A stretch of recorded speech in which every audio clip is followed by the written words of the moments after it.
Alright, what's up guys? Welcome to my first editing video. Today I'm going to be editing a GT500 and I'm going to show you how I turn the photo from this into this right here in a couple of minutes. So let's go ahead and get started. Alright. So the first thing I always adjust is the lighting of the photo. So let's go ahead and drop the exposure down a little bit. Let's see, right about there. That looks good to me. Perfect. Okay, now next I usually adjust the shadows. Let's go ahead and lift the shadows quite a bit on this photo.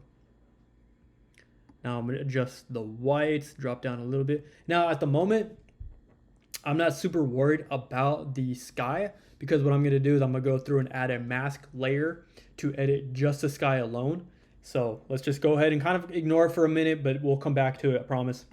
Let's go ahead and drop the blacks down a little bit. Boom, perfect. Okay, next we're going to adjust the highlights. Let's see. See, now we're kind of getting more detailed back in the sky right now. I promise it's going to come back. It's going to look good.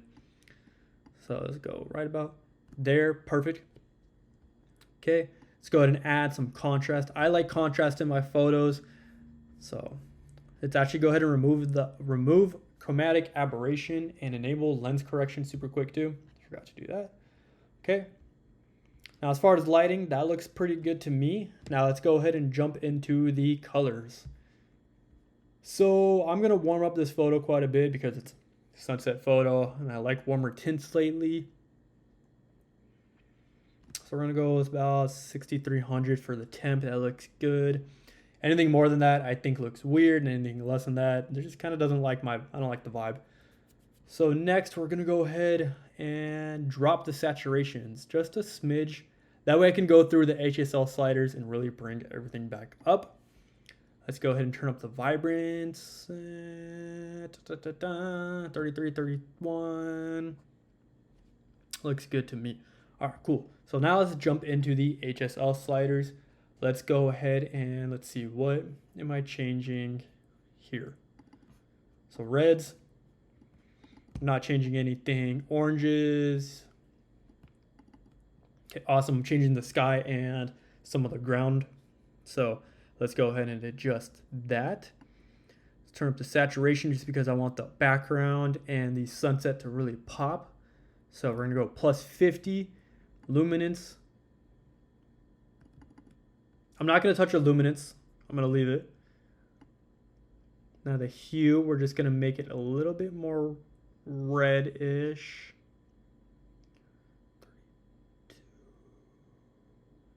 Boom, perfect. That looks good to me. Let's go ahead and adjust the yellows next. Let's see what is touching the yellows. So the yellow is the exact same thing as the orange, some of the road, and the sunset as well. So kind of match it. We're going to go minus 30. 30 if I can get it. Boom. Okay, 31. See saturation. Let's go ahead and adjust the saturation because I want it more of a warmer photo. So 65 looks good to me. Luminance, let's see what's happening. Don't want to blow it out, but I do want to turn it up a little bit. Now remember, I am going to go through and add a mask layer for the sky, so don't worry about that. Greens, it seems like we're only affecting the car right now. That's the only thing green in the photo. So because I turned down the saturation slider earlier, I'm going to go ahead and bring up the greens just a little bit. Not too much. 27. That looks good to me. Okay. Now luminance, we're going to make the car pop just a smidge. We're going to go to 61. Hue I'm not going to mess with too much just because I want the natural color of the car to stay there. So let's go ahead and jump into the aquas. Aquas normally fall in the tint of the car or in the windshield. As you can see right here.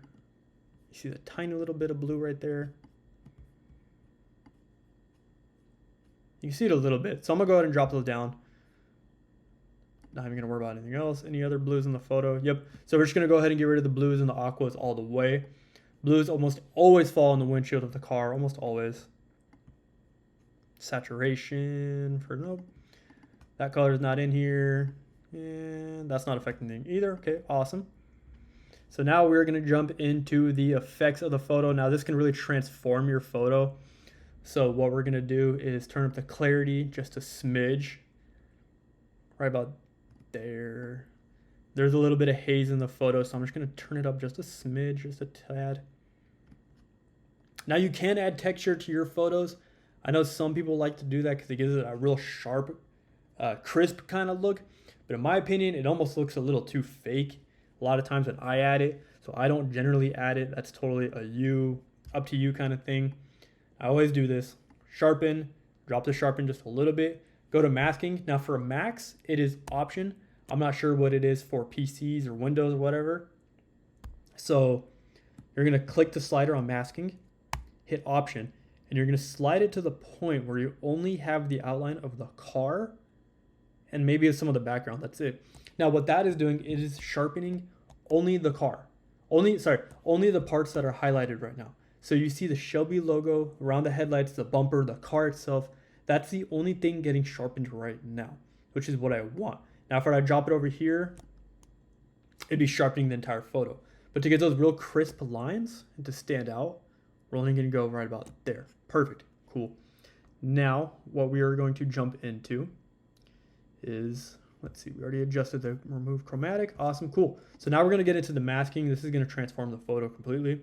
We're going to click select subject, wait for it to load.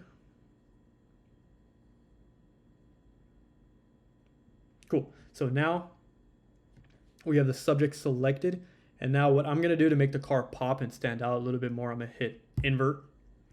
I'm actually going to hit the erase button, hit the brush. We're going to delete and erase. Sorry, not to delete. We're going to erase some of the car right here. Usually does a good job, but today it seems like it picked up just a little bit of the car, a little too much. So we're just going to clean that up. Okay, cool. Now we're going to go to the exposure. Drop the exposure down just a smidge, just a little bit. Not crazy, but just a little bit. That looks good to me. Cool. Now we're going to make another mask. This time we're going to select the subject, the car, and leave it. And what I'm going to do with this one is I'm going to turn up the brightness just a smidge. Talking right there. That is all I want to do. And then we're going to jump into the saturation, bring back the green just a little bit more. And now we're going to go into the effects tab. And we're going to turn up the clarity just a little bit. That looks good to me. We're gonna actually we're going to turn up the contrast just a smidge more on that as well. Okay, cool. That looks good. Now we're going to select the sky. Remember earlier I was saying don't worry about the sky a whole lot. We're going to go through and fix that later. Now we're going to address the sky. So we're going to turn down the exposure just a little bit, get some of the details back. Let's see if I drop the highlights. Drop the highlights just a little bit. Cool, that looks good to me. We're going to add another one, a linear gradient. We're going to go from the base.